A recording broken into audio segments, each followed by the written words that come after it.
Hello friends, welcome back to my YouTube channel. तो आज हमारा दूसरा दिन है जम्मू में और हमने यहाँ पे टैक्सी हायर की है। हम जा रहे हैं शिवखोरी। तो अभी हम कटरा मार्केट में हैं, टैक्सी में हम बैठ चुके हैं सारे लोग। अब हम यहाँ से स्टार्ट करेंगे, शिवखोरी जाएंगे। शिवखोरी एक गुफा है, वहाँ पे शिव जी विराजते हैं। तो ये जगह है कटरा से 80 किलोमीटर की दूरी पे है। ये रियासी डिस्ट्रिक्ट में ही आता है और ये रंसू नामक जगह पर है। तो मैंने सुना है कि ये बहुत ही अद्भुत जगह है, बहुत ही खूबसूरत जगह है और पापा ने भी बताया था कि ये बहुत अच्छी जगह है, तो हम वहाँ ज़रूर जाएंगे। तो इसलिए हम वहाँ चलने के लिए हम तैयार हो गए हैं। हमारी गाड़ी निकल चुकी है, कटरा मार्केट पीछे छूटती जा रही है। तो यस, अब हम चलिए हमारे साथ देखते हैं।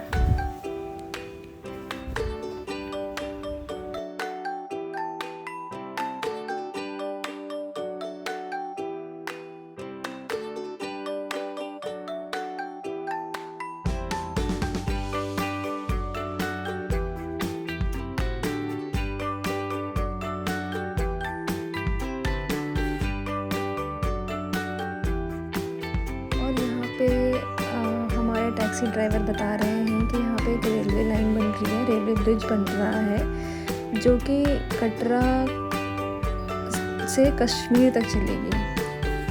ये डायरेक्ट ट्रेन होगी कटरा टू कश्मीर। अब बहुत ही इजी हो जाएगा जर्नी। ये आप देख सकते हैं, एक ब्रिज मैं दिखा रही हूँ जूम करके। तो बहुत आसान हो जाएगा कटरा टू कश्मीर जाना अब डायरेक्ट ट्रेन से। तो ये बहुत अच्छी चीज़ है।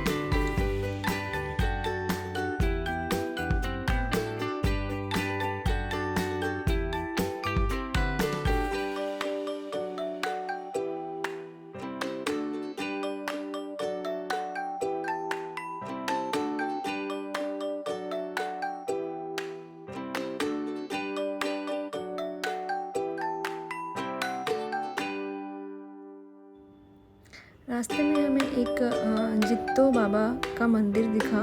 तो ड्राइवर जी ने हमें उनकी कथा सुनाई, जो भी कि बहुत फेमस है वहाँ की वो कथा, कि एक बार इस गांव में पानी का अकाल पड़ा था। तो जित्तो जी माता वैष्णो देवी के दर्शन को सुबह जाते और शाम को आते थे। डेली ऐसा करते थे ताकि उनकी ये मन्नत पूरी हो सके।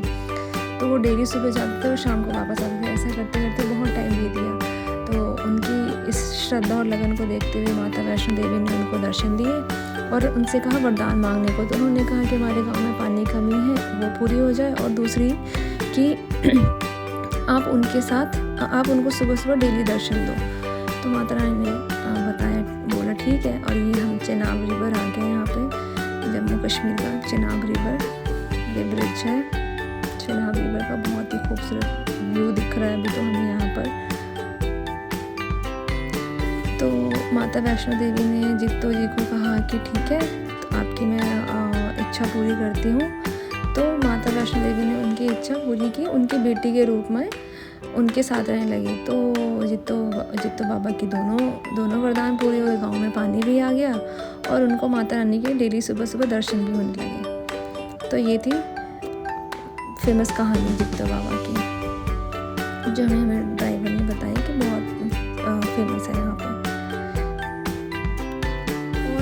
कई कहानियाँ दिखी हमें रास्ते में। माता वैष्णो देवी एक जगह पे अपने 9 रूप में विराजमान है। बहुत ही खूबसूरत सी जगह थी जहाँ झरना भी बहते हैं, नदी भी बह रही है और माता रानी का गुफा है। तो अभी तो हम वहाँ गए नहीं, हमें सबसे पहले शिवखोरी जाना है क्योंकि हमें वापस भी लौटना है कटरा। तो हमने सोचा सबसे पहले शिवखोरी जाएंगे क्योंकि 80 किलोमीटर दूर है यहाँ से। तो हमें वहाँ से वापस आते थे लेट हो जाएगा, रात हो जाएगी। तो इसलिए हमने सोचा कि अगर हमें वापस लौटते वक्त टाइम मिलेगा तो हम ये सारी जगह जाएंगे, और जगह अगर टाइम नहीं मिला तो फिर ठीक है। तो इसलिए हम सबसे पहले शिवखोरी जा रहे हैं। और रास्ते में आप देख रहे हैं कितना सुंदर व्यू दिख रहा है हमें, बहुत ही खूबसूरत व्यू है। आपकी नज़रें नहीं हटेंगी, इतनी जम्मू इतना खूबसूरत है। आप देख सकते हैं कितना खूबसूरत है जम्मू।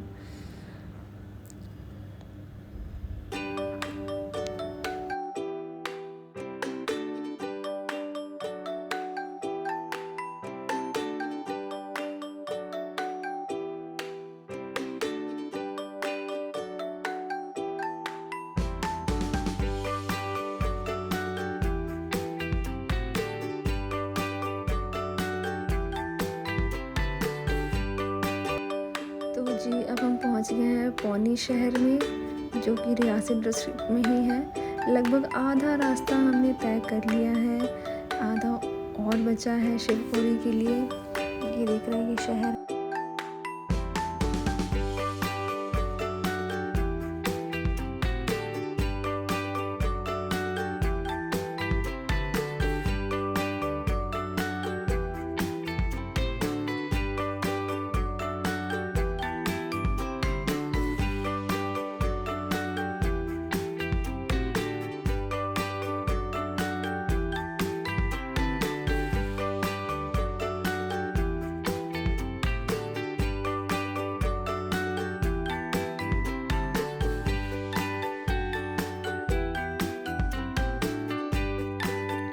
अब हम पहुंच चुके हैं रनसू, जहाँ पे शिवखोरी की गुफा है।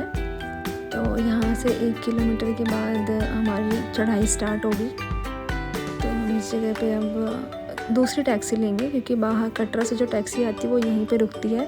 फिर यहाँ से 1 किलोमीटर 900 मीटर या 1 किलोमीटर कुछ की दूरी है, जो इनकी एक टैक्सी वालों की कम्युनिटी है रनसू में, तो वही ले जाते हैं हमें। तो अब हम यहाँ से वो टैक्सी लेंगे, फिर हम शिवखोरी गुफा के गेट पे पहुंचेंगे, जहाँ से हमें चढ़ाई करनी है।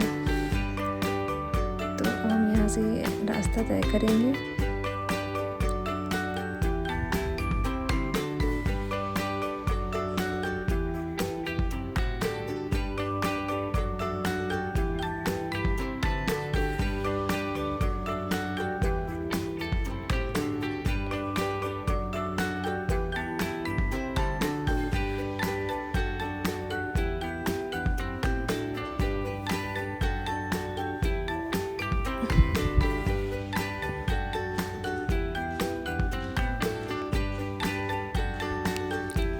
तो अब हम आ चुके हैं शिवखोरी के मेन गेट पे।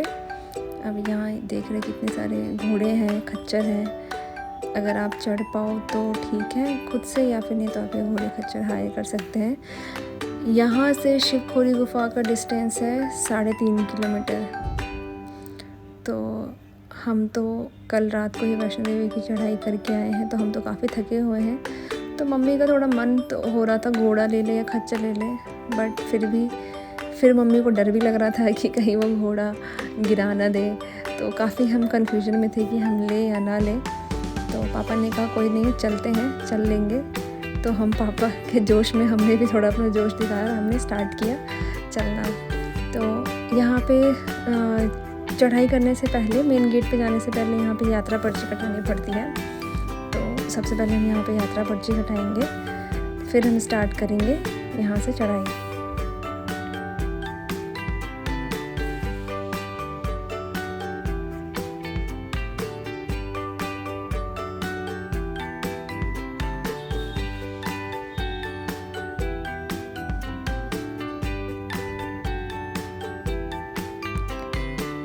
तो ये गेट है शिवखोरी की जर्नी स्टार्ट करने से पहले, फर्स्ट वाली गेट है ये। तो ये है मेन गेट। यहाँ पे हमारी चेकिंग होगी, हमारे सामान की और हमारी चेकिंग होगी अंदर जाने से पहले। तो हमारी चेकिंग हो गई, अब हम अंदर एंटर कर रहे हैं। ये है छोटा सा मार्केट, गेट पे ही मार्केट है। अगर आपको कुछ चीज़ें चाहिए, ज़रूरत की चीज़ें, पानी, कुछ खाना है, तो आप यहाँ पे छोटी सी मार्केट है, यहाँ पे आराम से खा सकते हैं, पी सकते हैं, और उसके बाद फिर आप स्टार्ट कर सकते हैं चढ़ना।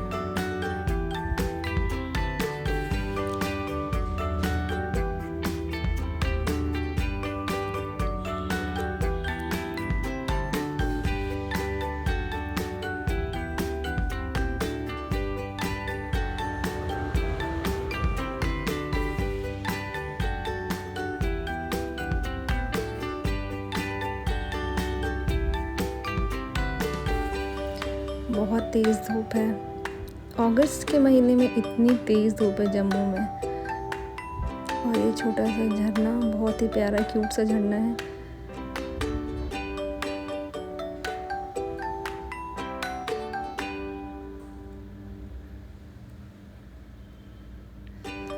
तो से हमने स्टार्ट कर दिया है शिवखोड़ी के लिए, और यहाँ से 3.5 किलोमीटर का डिस्टेंस है।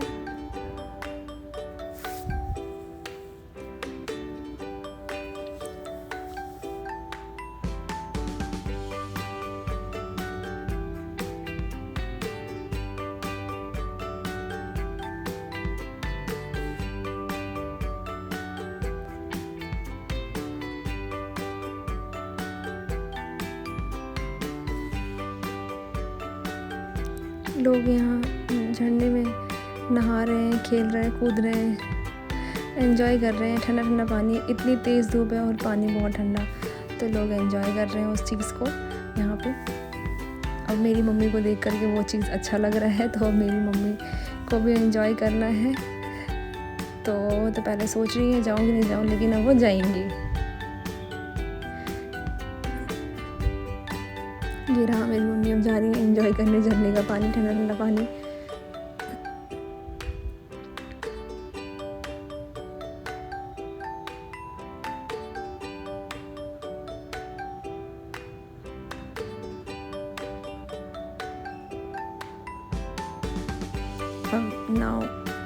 अब वो वापस आ गए हैं। अब स्टार्ट करते हैं। हमें ये देखिए कितना खूबसूरत पहाड़ है।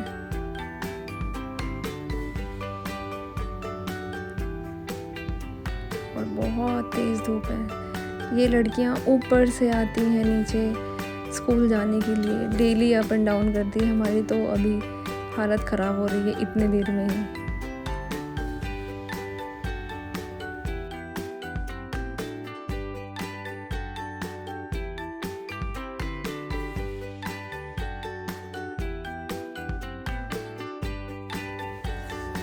और रास्ते में यहाँ पे हमें रुद्राक्ष की शॉप मिली, जहाँ पे एक बंदा रुद्राक्ष बेच रहा था। ये ओरिजिनल रुद्राक्ष है, डायरेक्ट पेड़ से निकाले हुए फल है, और उसको साफ़ करके वो दे रहा था। 5 मुखी, 6 मुखी, 7 मुखी, 1 मुखी, 2 मुखी रुद्राक्ष इसके पास अवेलेबल थे। तो ये बिल्कुल ओरिजिनल थे। आप देख सकते हैं इसके फल यहाँ पे रखे हुए हैं इसके पास। वो पानी में इसने भिगो के रखा हुआ है ताकि इजीली छिल जाए यहाँ पे। और यहाँ पे लोग आते हैं, चूज़ करते हैं अपने हाथ से ही, और उनकी किस्मत में जो भी निकलता है, जितने मुखी रुद्राक्ष निकलते हैं वो उनकी किस्मत। तो ये उनको साफ करके देता है, ये देख रहे हैं आप। 5 मुखी रुद्राक्ष में पूरे परिवार आते हैं। शिव पार्वती, गणेश जी, कार्तिकेय जी एंड नंदी। तो ये बहुत ही अच्छा होता है घर में रखना, ऐसा इसने बताया। और वो आदमी अब देख रहे काले चश्मे में, उसने पूछा कि नौकरी के लिए भैया कौन सा रुद्राक्ष सही होता है, तो इसने बताया 7 मुखी रुद्राक्ष सही होता है नौकरी के लिए। और उसने साथ साथ ही बोला कि पढ़ना भी ज़रूरी होता है नौकरी पाने के लिए, वरना हम जैसे रुद्राक्ष बेचने पड़ेंगे। तो ये बहुत फ़नी बातें बोली उसने, पढ़ाई करना ज़रूरी है नौकरी पाने के लिए रुद्राक्ष के साथ साथ।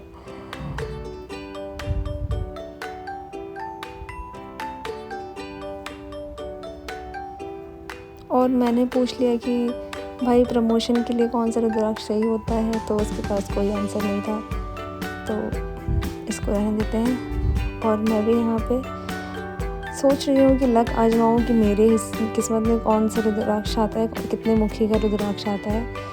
तो लेट्स ट्राई, देखते हैं।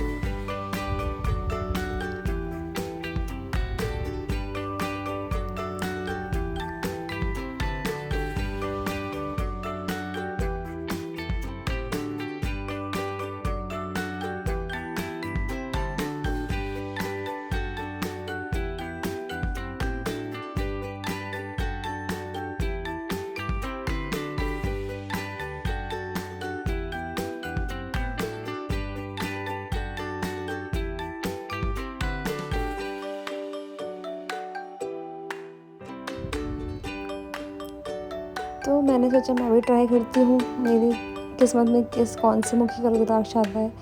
तो मैंने चूज़ किया, जैसे कि आप देख रहे हैं काफ़ी टाइम लग रहा है मुझे चूज़ करने में। फाइनली मैंने एक चूज़ कर लिया।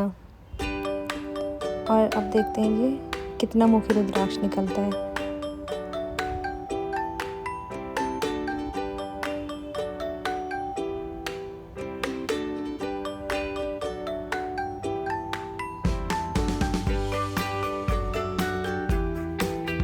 ये मेरा 5 मुखी रुद्राक्ष निकला है, ऐसा इसने बोला कि ये 5 मुखी रुद्राक्ष है, जो कि बहुत अच्छा होता है। पूरा शिव जी का परिवार आपके घर में रहेगा। इस रुद्राक्ष को लाल कपड़े में बांधकर अपने मंदिर में रखना होता है, तो पूरे शिव परिवार की कृपा आप पे बनी रहती है। फिर मैंने पापा को भी बोला, पापा आप भी एक ट्राई कीजिए, क्या पता 1 मुखी 2 मुखी निकल आए। तो पापा ने भी ट्राई किया, एक ट्राई पापा ने भी, मैंने पापा को भी कराया। तो पापा ने चूज़ किया, पापा ने दूसरे बास्केट में से चूज़ किया।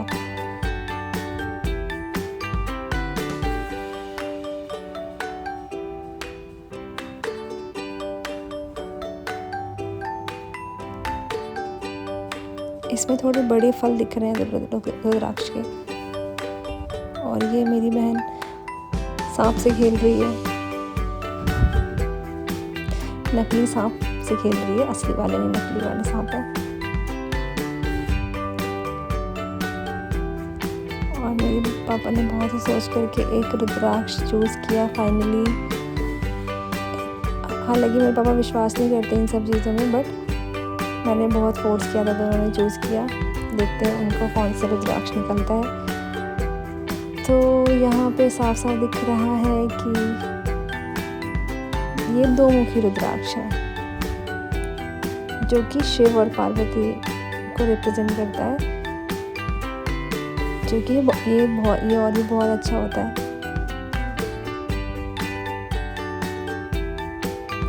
तो मैंने पापा ने अपने लक ट्राई किए, दोनों ही बहुत अच्छे आए शिव जी की कृपा से, शिव जी का आशीर्वाद मिला हमें। तो और ये बहुत ज़्यादा महंगे भी नहीं है, इसने 20 रुपये 50 रुपये के एक दे रहा था, ये बहुत ज़्यादा महंगे भी नहीं है। तो आप लोग भी अगर जाओ तो लेकर आ सकते हैं अपने लिए। और रुद्राक्ष हमारे हिंदू में बहुत ही पवित्र चीज़ मानी जाती है। तो ये बता रहे हैं 2 मुखी रुद्राक्ष है।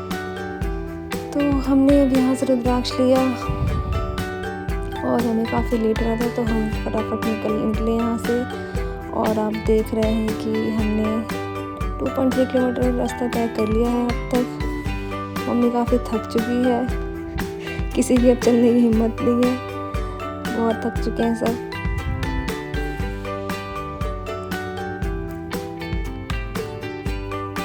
अब यहाँ हम लगभग पहुँच चुके हैं। थोड़ा सा और करीब 70-80 मीटर का रास्ता बचा हुआ है।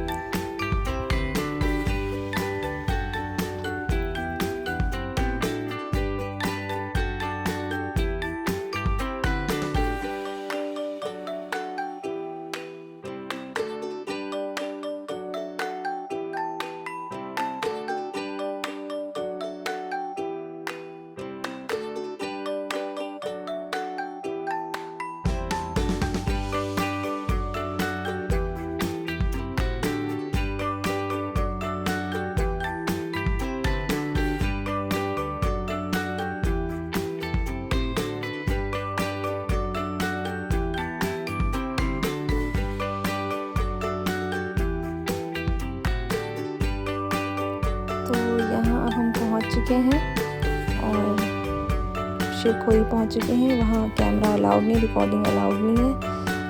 हमने वहाँ के जब दर्शन किए, बहुत ही अद्भुत दर्शन है, अद्भुत नज़ारा है। वहाँ पे एक गुफा में खुद शिवलिंग बनी हुई है, कामधेनु गाय बनी हुई है, जिनके थन से दूध गिरता है शिवलिंग के ऊपर। पहले दूध गिरता, अब तो पानी गिरता है। तो बहुत ही अद्भुत नज़ारा था, हमें बहुत ही अच्छा लगा दर्शन करके।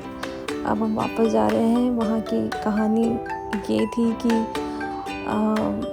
जब महिषासुर ने वरदान मांगा था शिव जी से कि मैं जिसके सर पे हाथ रखूँ वो भस्म हो जाए, तो वो शिव जी के पीछे पड़ गया था उनको भस्म करने के लिए। तो शिव जी उनसे भागते फिर रहे थे और जाकर के इस गुफ़ा में जाकर छिप गए, जिसको शिवखोरी कहा गया बाद में। तो फिर अब शिव जी जब गुफ़ा में जब तक रहे तब तक तो संसार की सब कुछ डूब गया। तो फिर विष्णु जी को लगा कि ऐसे कैसे काम चलेगा। तो विष्णु जी ने मोहिनी का रूप धर के भस्मासुर के पास जा कर के फिर उनको, आप कथा आगे मालूम ही होगा कि उनको डांस कराया और सर पे हाथ रखवाया, तो वो खुद ही भस्म हो गया वहाँ पे। फिर शिव जी वहाँ पे फिर शिव जी वहाँ उस गुफ़ा से निकले और फिर सारे परिवार के साथ शिव जी वहाँ पर है, पूरे देवतागण के साथ वहाँ पर है। और वहाँ से स्वर्ग का रास्ता भी निकलता है, स्वर्ग की सीढ़ी भी देखी हमने। बहुत अद्भुत नज़ारा है, आपको लाइफ में एक बार ज़रूर जाना चाहिए। मैं अपने मुंह से क्या बताऊँ, आपको देखना चाहिए, बहुत ही अद्भुत नज़ारा है। आप अब देखकर दंग रह जाएंगे, क्या ऐसी अद्भुत चीज़ें भी है हमारे इंडिया में। आपको हमारा ब्लॉग कैसा लगा बताइएगा ज़रूर। Bye, take care.